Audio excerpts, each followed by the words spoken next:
ഇനിയും പ്രസാദ് എന്നോട് പറയേണ്ട എനിക്ക് നൽകേണ്ട, അല്ലെ ഞങ്ങൾക്ക് നൽകേണ്ട, അല്ലെ ഞങ്ങളുടെ ടീമിന് നൽകേണ്ട ഒരു പ്രധാനപ്പെട്ട ഉപദേശമാണ്. ഫോർത്ത് തുടങ്ങിയ കാലം മുതൽ വ്യത്യസ്തത പുലർത്തിയ ഒരു മാധ്യമ സ്ഥാപനമാണ്. അത് അങ്ങനെ തന്നെ തുടരുന്നു. മാധ്യമ ഒരു രംഗം കഴിഞ്ഞൊരു 15 വർഷത്തിനിടയിൽ അതിഭയങ്കരമായി മാറ്റങ്ങൾക്ക് വിധേയമായിട്ടുണ്ട്. അതിപ്പം കോർപ്പറേറ്റ് വൽക്കരണമുണ്ട്. മാധ്യമപ്രവർത്തകർക്കിടയിൽ വന്ന വലിയ പിണറായി വിജയൻ മുഖ്യമന്ത്രി ആയപ്പോൾ ഭയങ്കര മാനസികാഘാതമേറ്റ ഒരുപാട് മാധ്യമപ്രവർത്തകരുണ്ട്. അങ്ങനെ പലവിധമായ രീതികളൊക്കെ ഉണ്ട്. അപ്പം ഈ ഒരു സിനാരിയോയിൽ ദ ഫോർത്ത് എന്ന് പറയുന്ന മാധ്യമ സ്ഥാപനം എങ്ങനെയായിരിക്കണം മുന്നോട്ട് പോകേണ്ടത്? നമുക്ക് വലിയ പാരമ്പര്യമുള്ളൊരു സ്ഥലമാണ് കേരളം. കേരളത്തിലെ മാധ്യമ പ്രവർത്തനങ്ങൾ, അല്ലെങ്കിൽ പത്രപ്രവർത്തനം, ആദ്യം അങ്ങനെയാണല്ലോ തുടങ്ങിയതെല്ലാം. ഇതെല്ലാം തുടങ്ങുന്നത് ഒരു നവോത്ഥാന കാലത്തിൻ്റെ ഒരു ചൂട് പിടിച്ചുകൊണ്ട് തന്നെയാണ്. അതിന് എന്നെ എപ്പോഴും അത്ഭുതപ്പെടുത്തുന്നൊരു കാര്യം, ഈ കേരളത്തിലെ അടിച്ചമർത്തപ്പെടുകയും പാർശ്വവൽക്കരിക്കപ്പെടുകയും ചെയ്ത വിഭാഗങ്ങളുടെ നേതൃത്വത്തിൽ ഉണ്ടായ സംഘടനകൾ തുടക്കത്തിൽ തന്നെ മാധ്യമ രംഗത്തേക്കും കടന്നു വന്നു എന്നുള്ളതാണ്. അത് നമ്മൾ അയ്യങ്കാളി രൂപം കൊടുത്ത സാധുജന പരിപാലന സംഘത്തിൻ്റെ നേതൃത്വത്തിലായാലും ഇങ്ങോട്ട് ഓരോ സംഘങ്ങൾ നമ്മൾ നോക്കുക, അത് SNDP യോഗം രൂപം കൊള്ളുമ്പോഴും അതിൻ്റെ അടിസ്ഥാനത്തിലും പത്രങ്ങളൊക്കെ വിവേകോദയം എന്ന് പറഞ്ഞ ഒരു പത്രം തുടങ്ങുകയാണ്. അത് വിവേകാനന്ദൻ്റെ ഒരു മുൻകൈയിലാണല്ലോ, നിർദ്ദേശാനുസരണമാണല്ലോ ആ സംഘടനയിലേക്ക് എത്തുന്നത്. അപ്പോൾ സാധുജന പരിപാലിനി തുടങ്ങുന്നു, അരയൻ, എത്ര പ്രസിദ്ധീകരണങ്ങൾ ഉണ്ടോല്ല. ഇതെല്ലാം എന്തിനാണ് അവരെല്ലാം തുടങ്ങിയത്? നമുക്കും ഇരിക്കട്ടെ ഒരു മാധ്യമം എന്ന തരത്തിലല്ല, നല്ല പൈസ ഉണ്ടാക്കാം എന്ന തരത്തിലും അല്ല കയറി വന്നതെല്ലാം. അത് വന്നതെല്ലാം യാഥാർത്ഥ്യങ്ങളെയും വസ്തുതകളെയും ജനങ്ങളുടെ മുമ്പിൽ എത്തിക്കണം. തമസ്കരിക്കപ്പെടുന്ന ഒരുപാട് കാര്യങ്ങളുണ്ട്. നമ്മൾ തന്നെയും ബഹിഷ്കൃതരായിക്കൊണ്ടിരിക്കുന്നവരാണ്. നമുക്കൊരു നാവ് വേണം, വസ്തുതകൾ എത്തിക്കണം. അപ്പോൾ യാഥാർത്ഥ്യങ്ങളും വസ്തുതകളും എത്തിക്കുക എന്നൊരു പ്രധാനപ്പെട്ട കാര്യമായി നവോത്ഥാന കാലം തന്നെ കണ്ടതാണ്. ഇപ്പോൾ അത് എത്രമാത്രം ആകുന്നുണ്ടെന്നുള്ളത് നമ്മൾ ആലോചിച്ചാൽ ഇവിടെയാണ് എത്രയോ മാധ്യമങ്ങളുടെ അതിപ്രസരങ്ങളുണ്ടെന്ന് പറയുമ്പോഴും വാർത്തകളിൽ നിന്ന് വസ്തുതകളിലേക്ക് വലിയ ദൂരമുണ്ട് ഇപ്പോഴും.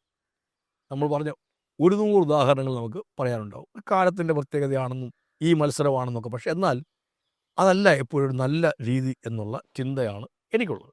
അപ്പോൾ വാർത്തയും വസ്തുതയും തമ്മിൽ ഒരു വെള്ളപ്പാടല്ല, ഒരുപാട് വെള്ളപ്പാട് അകലമുണ്ടാവുന്ന ഒരു കാലത്ത് വാർത്തകളിൽ നിന്ന് വസ്തുതകളിലേക്ക് കൃത്യമായി എത്താൻ, ആളുകളെ എത്തിക്കാൻ ഉപകാരപ്രദമാവുന്ന തരത്തിൽ ഒരു മാധ്യമം, അതിന് കേരളത്തിൽ എപ്പോഴും പ്രസക്തിയുണ്ട്, സ്പേസ് ഉണ്ട്. ദ ഫോർത്തിന് ആ സ്പേസ് നല്ലവണ്ണം ഉപയോഗിക്കാൻ കഴിയും എന്നുള്ളതാണ് എൻ്റെ വിശ്വാസം. അങ്ങനെ വന്നാൽ അത് കേരളത്തിനൊരു വലിയ മുതൽക്കൂട്ടായിരിക്കും. ഒരുപാട് മാധ്യമങ്ങൾ, ഇപ്പോൾ ഓൺലൈൻ മാധ്യമങ്ങൾ നടക്കുന്നു. എല്ലാവരുടെയും ഒരു അജണ്ട എൻ്റെ സെറ്റ് ചെയ്തിട്ടുണ്ട്. ഈ അജണ്ടയ്ക്കകത്താണ് നിൽക്കുന്നതല്ല. ഞാൻ എന്ത് ചെയ്താലും ഞാൻ നിങ്ങളെ എതിർത്തിരിക്കും എന്ന് പറയുന്ന പോലെയാണ്. പണ്ടത്തെ വിഖ്യാതമായൊരു തമാശ ഉണ്ട്. ആളുകളുടെ കാര്യം ഞാൻ പേരൊന്നും പറയുന്നില്ല. ഒരു പ്രമുഖനായ ആൾ ഓരോരുത്തരുടെ അഭിപ്രായങ്ങൾ ചോദിക്കാൻ വേണ്ടി ഇരിക്കുകയാണ്. എല്ലാവരുടെ അഭിപ്രായങ്ങൾ ചോദിച്ചപ്പോൾ എല്ലാവരും പിന്നെ പറയാം എന്ന് പറയുകയാണ്. അവസാനം എല്ലാവരും ഇങ്ങനെ തന്നെ പറഞ്ഞുകൊണ്ടിരിക്കുകയാണ്. വീണ്ടും അത് എത്ര നേരം കൊണ്ട് ഇങ്ങനെ പറയുന്നു. ഒരു റൗണ്ട് എല്ലാം കഴിയുമ്പോൾ ആരും പറയുന്നില്ല.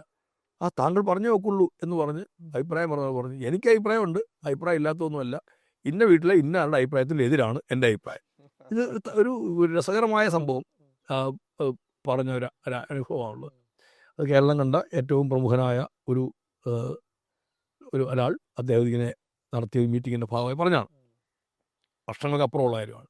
നമ്മൾ എന്ന് പറഞ്ഞ പോലെയാണ്, നമുക്ക് ഇങ്ങനെ ബ്രാൻഡ് ചെയ്യപ്പെടുകയാണ്. ഞങ്ങൾ അതിനെതിരായിട്ട് നിൽക്കാൻ വേണ്ടി മാത്രമുള്ളവരാണെന്ന് പറയുക. പലരുടെയും അതിനുവേണ്ടി വിലക്കെടുക്കാൻ പറ്റുമെന്ന് പറയുക. ഇതിനുവേണ്ടി പ്രത്യേകമായ ഓൺലൈൻ ചാനലുകൾ അല്ലെങ്കിൽ മറ്റു സമയങ്ങളൊക്കെ രൂപപ്പെടുത്തിയെടുത്തിട്ട് ചില ഉദ്ദേശങ്ങളോടുകൂടി അവർ പ്രവർത്തിക്കുകയാണ്. അത് നമുക്ക് എവിടെയും കാണാം. ഇപ്പം ചില മാധ്യമ പ്രവർത്തകരും അത്തരം അജണ്ടയുടെ ഭാഗമായിട്ട് നിൽക്കുന്നുണ്ട്. ഞാൻ അർണബ് ഗോസ്വാമി ഒന്നും വിസ്മരിച്ചുകൊണ്ടല്ല പറയുന്നതല്ല. എങ്ങനെയാണ് അവരെല്ലാം ഇത്തരം കാര്യങ്ങളെ കണ്ടതെന്നും ഇടപെട്ടതെന്നും നമുക്ക് അറിയാം. അതുതന്നെ അതിൻ്റെ മലയാളം പതിപ്പുകൾ ഇവിടെയുമുണ്ട്. ഒരുപാട് പേർ അത്തരത്തിൽ നിൽക്കുന്നുണ്ട്. അവിടെ ദ ഫോർത്തിന് ഒരു സ്പേസ് ഉണ്ട്. ഇത് യാഥാർത്ഥ്യങ്ങളിലേക്കും വസ്തുതകളിലേക്കും എത്തിക്കണം. നിലപാടുകൾ നിങ്ങൾക്ക് പറയാം, നിങ്ങളുടെ നിലപാടുകൾ ഉൾക്കൊള്ളാം. പക്ഷേ ഒരു നിലപാടുകൾ നിങ്ങൾക്ക് അവതരിപ്പിക്കും. ആ നിലപാടുകൾ എന്തിനെ ബേസ് ചെയ്തുകൊണ്ടുള്ളതാണ് എന്ന് മനുഷ്യൻ ചിന്തിക്കും. തീർച്ചയായിട്ടും ദ ഫോർത്തിന് മനോഹരമായ പേരാണ്, നല്ലൊരു എംബ്ലമാണ്. ഞാനത് മുൻപും പറഞ്ഞിട്ടുണ്ട്. അത് നല്ലവണ്ണം അത് നിങ്ങൾക്ക് നിറവേറ്റാൻ കഴിയുമെന്നാണ് എൻ്റെ വിശ്വാസം. പണം മുടക്കുന്നവരുടെ താല്പര്യം എപ്പോഴും മാധ്യമത്തിൻ്റെ നിലപാടുകളെ സ്വാധീനിക്കുന്നുണ്ട്. നമ്മൾ എത്ര ഇല്ല എന്ന് പറയുമ്പോഴും ആരാണോ മുതൽ മുടക്കുന്നത്, ആരുടെ ഉടമസ്ഥതയിലാണോ, ആ ഉടമസ്ഥരുടെ നിലപാടുകൾ ഏത് മാധ്യമത്തെയും സ്വാധീനിക്കുന്നുണ്ട്. നമ്മുടെ മുമ്പിൽ എത്ര ഇല്ല എന്ന് പറഞ്ഞാലും നമ്മൾ കണ്ടുകൊണ്ടിരിക്കുകയാണ്. അവിടെ നമുക്ക് എത്രമാത്രം ഇക്കാര്യത്തിലെല്ലാം ഒരു നിലപാട് ഉയർത്തിപ്പിടിക്കാൻ പറ്റും. നിഷ്പക്ഷത എന്ന് പറയുന്നൊരു കാപട്യമാണ്. ഒരു ബലവാനും ദുർബലനും തമ്മിൽ ഒരു ദുർബലനായ ഒരാളിനെ ഒരു ബലവാൻ യാതൊരു തരത്തിലും നീതീകരിക്കാനൊക്കാത്ത തരത്തിലുള്ള എന്നിവയിൽ അയാളെ തകർക്കാൻ നിൽക്കുമ്പോൾ ഞാൻ ഒരു പക്ഷവും പിടിക്കില്ല എന്ന് പറയുന്നത് ശരിയായ കാര്യമല്ല.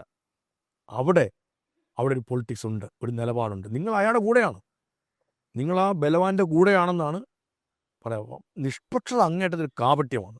ഞാൻ ആ രണ്ടിടത്തും ചേരുന്നില്ല എന്ന് പറയുന്നത് ഒരു കാപട്യമാണ്. പക്ഷെ നമുക്കൊരു പക്ഷം ഉണ്ടാവണം. ആ പക്ഷം എങ്ങനെയായിരിക്കണം, ഏത് പക്ഷത്തായിരുന്നു നമ്മൾ നിൽക്കേണ്ടത്? നന്മ, വെറുതെ നമ്മൾ ഒരു വാക്ക് ചുമ്മാ ഉണ്ടെന്ന് വെറുതെ പറയുകയല്ല. നന്മ, സത്യം, ഇതൊക്കെ വെറുതെ നമുക്കിങ്ങനെ പറഞ്ഞ് തേഞ്ഞു പോകുന്നവരാണ്.